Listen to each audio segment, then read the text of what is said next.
El presidente Milei, harto de los chorros y de los delincuentes, planea hacer una mega cárcel. Pero bueno, esto tiene que ver con el hecho de que los políticos te están defendiendo, muchos de ellos se están defendiendo en sus kioscos, en lugar de estar pensando en el bienestar de los argentinos. ¿Pero tiene, presidente, pensado inversiones, crear cárceles, construir, dotar de estructura? De hecho, estamos pensando en desarrollar cárceles donde básicamente uno de los de los diseños que tenemos es, hay cárceles que están en el medio de la ciudad y que esos terrenos tienen mucho valor en términos de lo que es real estate, ¿sí? No sé cómo hacer bien la traducción al español, o sea, en términos inmobiliarios debería ser. Correcto. Entonces, básicamente, nosotros estamos pensando en vender esas cárceles, porque el valor que tiene es el valor inmobiliario, y con esos fondos construir nuevas cárceles de máxima seguridad y alejadas de la ciudad. Es decir, eso está dentro del programa y además estamos trabajando en incorporar cárceles privadas. Cuando habla de cárceles en la ciudad se refiere a Devoto, al complejo penitenciario de Devoto. Bueno, por ejemplo, sí, pero en el resto del país también usted tiene zonas sí, claro. Medulares de los centros urbanos que usted podría venderlo y con eso hacer una cárcel modelo más alejado de la ciudad. Presidente, ¿le puedo hacer escuchar a uno de los oyentes? Le puedo asegurar que tenemos miles y miles y miles de llamados. Miles. Sí, claro. Para hacerle una consulta. Quisiera preguntarle al señor presidente qué va a hacer con el registro de Moyano de la CNRT, que nosotros los camioneros cada vez que lo vamos a sacar nos cobran mucha plata, nos ponen muchas trabas para sacarlo al registro y no podemos trabajar tranquilo. Bueno, nosotros dentro de los paquetes que hemos enviado estaba justamente agilizar y bajar todo ese tipo de trámites, ¿no? O sea, pero bueno, hay algunos políticos que tienen negocios ahí y que por eso, digo, esas cosas se traban. Eso, digo, la gente lo tiene que saber. ¿Son negocios o mafias, presidente? Digamos, si son negocios ilegales, podrían ser tildados de mafia. Yo recuerdo que usted... una ley antimafia también. Yo recuerdo que usted habló en su momento del señor del tabaco. ¿Eso todavía lo tiene entre ceja y ceja? No, ¿y a usted qué le parece? Y también, digamos, o sea, por ejemplo, vamos al tema de las prepagas. Le hago un paralelo. Cuando usted, digamos, le pregunta a empresarios del sector salud, ¿qué les va a decir? Sí, pero nadie habla de lo que pagamos nosotros en medicamentos, le va a decir. ¿Sí o no? Sí. O sea, digo, conoce el caso. Bueno, nosotros ¿qué hemos enviado? Hemos enviado digamos, dentro de las reformas que se podía recetar el genérico y abajo, en chiquito, usted podía sugerir una marca. Bueno, eso digo que iba a implicar una reducción póngale 50% del costo de los medicamentos. Bueno, hay diputados que no se pusieron del lado de los argentinos. O sea, diputados, usted dice que hay diputados que están en el lobby de los medicamentos, de las prepagas, del tabaco. ¿Usted dice eso? Exactamente.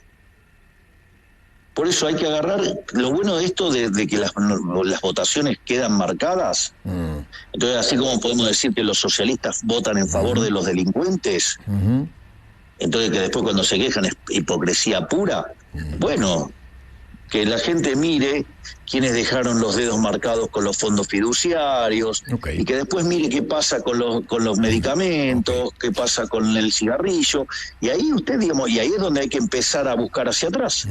De hecho, nosotros dentro del Ministerio de Justicia hay una unidad justamente para investigar estos actos de corrupción. Le hago una última pregunta. Usted habló de abrir la importación. ¿La importación podría abrirse también para autos, para que bajen los precios o no? El punto es que hay que abrir las importaciones en función también de cómo venimos con la dinámica cambiaria. Es decir, nosotros estamos abriendo el cepo de a poco. Okay. Entonces, nosotros no vamos a descuidar tampoco lo que está pasando en el mercado cambiario, pero dado la situación que las empresas del sector no quieren corregir los precios, bueno, entonces la única forma que usted tiene para corregir los precios es generando competencia, y nosotros creemos que, dado la importancia y el peso de los alimentos, eso amerita que la primera restricción que levantemos fuerte de importaciones esté por ese lado. Ayer salió el número de inflación, el 13.2, y usted dijo que era un numerazo. No, yo creo que es una tragedia, pero me gustaría su explicación. Es cierto que es un número, que es una tragedia, pero hay que ponerlo en el contexto. Okay. Nosotros, al recibir el gobierno la tasa de inflación diaria, en la primera semana de diciembre viajaba al 3.700% anual. En la segunda semana se aceleró al 7.500. Cuando uno toma el dato de inflación mayorista, que fue del 54%, en el mes de diciembre, eso implica que anualizado es el 17.000%. Esa es la catástrofe que nos dejó el kirchnerismo. No solo eso, sino que cuando uno termina de limpiar los números monetarios del último año del kirchnerismo, y ojalá que sea no solo por la cuestión electoral de este gobierno que pasó, fíjese que emitieron 13 puntos del PBI, entre lo que es emisión directa para el fisco, emisión indirecta y pasivos remunerados, contra una base monetaria del 2,6% del PBI. Es decir, nos dejaron plantado verdaderamente una catástrofe hiperinflacionaria. En el mes de diciembre la inflación empezamos a domarla y fue de 25%, en enero fue 20%, y en el mes de febrero fue 13,2%. Ahora, ese 13,2 además tiene elementos extraordinarios, por decirlo de alguna manera, o no recurrentes, como por ejemplo ser la suba de tarifas, que tiene que ver con recomposición de precios atrasados por el anterior gobierno, o la suba de prepagas, o lo que tiene que ver con el propio arrastre estadístico. Esos tres elementos, solamente esos tres elementos suman 6 puntos porcentuales, con lo cual, si usted le resta al 13,2 esos 6 puntos porcentuales, estaríamos hablando que estamos en un dígito de inflación en torno al 7,2%. Entonces, si uno lo toma como el dato en sí mismo, el dato es horroroso. Ahora, si uno lo toma en el contexto de que íbamos a una hiperinflación y que estábamos frente a lo que podía ser la peor crisis de la historia argentina, porque conjugaba elementos de desequilibrio monetario similares al Rodrigazo o peores, elementos vinculados al balance del Banco Central quebrado, como lo que teníamos en la previa de la hiperinflación de Alfonsín, o indicadores sociales peores que los del 2001, bueno, eso daba un cuadro. Estábamos frente a la peor crisis económica de la historia. Algo que de hecho es cierto, porque mire, Eduardo, yo le paso un dato. Un país que tiene déficit gemelos por 4 puntos del PBI, eso es una alerta amarilla, por decirlo de alguna manera. Ahora, si usted tiene 8, es una catástrofe. Nosotros recibimos 17 puntos de déficit gemelo en términos del PBI. Un déficit fiscal consolidado entre Nación y Banco Central de 15 puntos del PBI. Y nosotros básicamente lo que iniciamos fue una política de déficit cero, que creíamos que lo íbamos a lograr a lo largo del 2024, después creíamos que lo lográbamos en marzo y lo logramos en enero, y lo estamos repitiendo ahora en febrero. O sea, por otra parte, empezamos con el saneamiento del Banco Central, y ese déficit cuasi fiscal ya lo bajamos a la mitad, de 10 puntos del PBI a 5. De hecho, ayer bajamos 30 puntos básicos la tasa de interés, y a pesar de eso, el Banco Central compró 90 millones de dólares en un contexto además donde todo el tiempo estamos abriendo importaciones. Es más, ayer se abrió la importación para productos de primera necesidad de la canasta básica, porque básicamente los formadores de precios, aquellos agentes, digamos, que tienen mayores posiciones concentradas, pricearon bajo una hipótesis de un dólar de 2.500 pesos, y frente al escenario que no se les materializó, en lugar de bajar los precios, lo que hicieron fue empezar con las promociones. Entonces los precios de Argentina se están poniendo caro en dólares, y consecuentemente en función de la posición que vamos teniendo en el mercado de cambios, vamos a ir abriendo cada vez más el mercado cambiario, para que justamente, bueno, ahora ingrese la competencia y acelerar el proceso de desinflación. Presidente, usted lo escucho hablar de números, ¿no? Del desagregado de la inflación, etcétera, etcétera. Ahora, le cuento, en la calle, este número se siente distinto. En el bolsillo, este número o estos números se sienten más fuertes. La comida está imposible para la gente. ¿Usted es consciente de eso? Nosotros somos absolutamente conscientes de esto. Nosotros, si usted revisa mis discursos de campaña y ya asumido, nosotros explicamos que esta situación iba a ser difícil, pero le quiero mencionar dos elementos en paralelo. El primer elemento es, y que nosotros lo tenemos conciencia, cuando usted mira el mapa de actividad está mayormente en rojo, eso es cierto, 7 de cada 10 argentinos reconocen que están peor, pero acá viene lo importante. Cuando nosotros asumimos, solamente el 20% de los argentinos creía que íbamos a estar mejor de 6 meses hacia adelante. Este número en enero de 20% de argentinos saltó a 30%. En febrero cerró en 42%, y después del discurso en la Asamblea Legislativa, o sea, con muy poquitos días de diferencia, saltó a 47%. Es decir, que la gente la está viendo. De hecho, el 70% de los argentinos está convencido que nosotros vamos a bajar la inflación, donde 50 puntos de ellos creen que eso va a ser en el primer año y 20 en el segundo año. Entonces, nosotros entendemos esto, pero también hay que entender otra cosa. 20 años de populismo salvaje no es gratis. Si usted continuamente va a estar estimulando el consumo y va a estar castigando el ahorro, ese castigo del ahorro se va a traducir en una menor inversión, en un menor stock de capital per cápita, en un menor nivel de productividad y consecuentemente salarios miserables.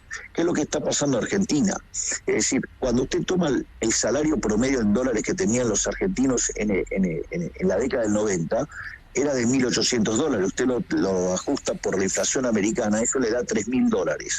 Es decir, y sin embargo tenemos uno de $600 o menos. Quiere decir que perdimos el 80% de nuestros ingresos como consecuencia del populismo. Entonces, si seguimos haciendo las mismas cosas, bueno, lo que íbamos a terminar es siendo el país más pobre del mundo. Bueno, nosotros hemos decidido dar un cambio y, bueno, digamos, estamos sincerando la realidad. Es decir, Argentina, digamos, ahora se está enfrentando a su cruel realidad de haberse comido el capital. Es como que, a ver, yo se lo pongo en estos términos.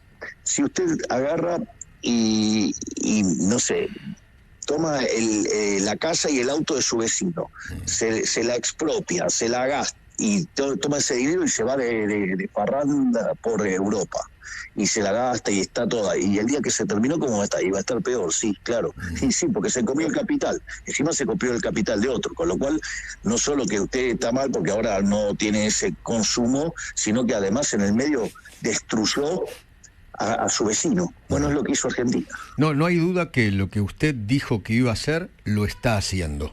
Usted en eso no mintió. Usted dijo que iba a ajustar y ajustó. Ahora, ¿usted es consciente que todo esto que usted está haciendo provoca más desocupación, más pobreza, más pymes que están cerrando, más estancamiento, más parate? Hay un parate monumental, presidente. Eso es cierto, yo no lo niego. Liberales libertarios, agarradores de la pala, recién acabo de escuchar al presidente Milei y Eduardo Feynman le empieza a decir, che, mirá que la culpa es tuya, mirá que no se está moviendo la economía, que pin que pam. Miren, muchachos, si querían seguir con el mismo modelo que el Estado emitía, le daba capital al mercado para que supuestamente se mueva el mercado y genere capital, cosa que eso es falso, porque al principio vos decís, mueve la economía, pero ayudás a un sector y perjudicás a otro. Punto número 1. Punto número 2. Eso se hace vía emisión monetaria. Y lo que ha demostrado la historia es que siempre que vos emitís sin respaldo o emitís sin que la gente quiera tu moneda, terminás generando inflación. Cosa que pasa acá en Argentina, que tenemos inflación por culpa de la emisión de moneda. Entonces, a ver, son momentos duros que tenés que pasar por culpa de los anteriores gobiernos que hicieron mal su trabajo, pero lo bueno es que pasando abril y entrando a julio, junio, vamos a tener una inflación de un dígito. A ver, me van a saltar a la yugular y me van a decir, ¿cómo vas a decir que en julio, junio vamos a tener una inflación de un dígito? Si hacemos todo bien, como vienen haciendo, dio la inflación de este mes, del mes pasado, un 13%. Pensar que en julio no vamos a llegar a una inflación de un 2% es no entender, primero, del mercado y de lo que quiere hacer el presidente Milei. Quiere terminar con la inflación, porque no nos olvidemos que la inflación siempre termina pegando al decil más bajo de la economía, y vos con inflación no podés invertir, no podés sacar crédito, no podés avanzar en la vida. Entonces, Milei está poniendo de a pie otra vez a la Argentina. Como en un momento fuimos prósperos y vino el socialismo, el comunismo a tirar bosta, bueno, Milei viene a arreglar el problema.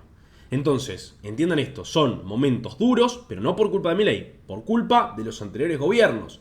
Y hay algo que a mí me gusta muchísimo, es que el presidente Milei es firme a su discurso y va a mandar en la nueva ley bases de que si vos emitís un gobierno o un ministro de Economía, vas preso. Porque es así, muchachos. La emisión es un delito. Es un delito. Para que se den una idea, Sergio Massa quiso ganarle las elecciones al presidente Milei, no le salió y te dejó una deuda, vía emisión monetaria, vía inflación, que Caputo tuvo que ser un cirujano para desactivar toda esa bomba de hiperinflación que dejó el gobierno anterior. Y todo eso por querer ganar las elecciones, por no perder.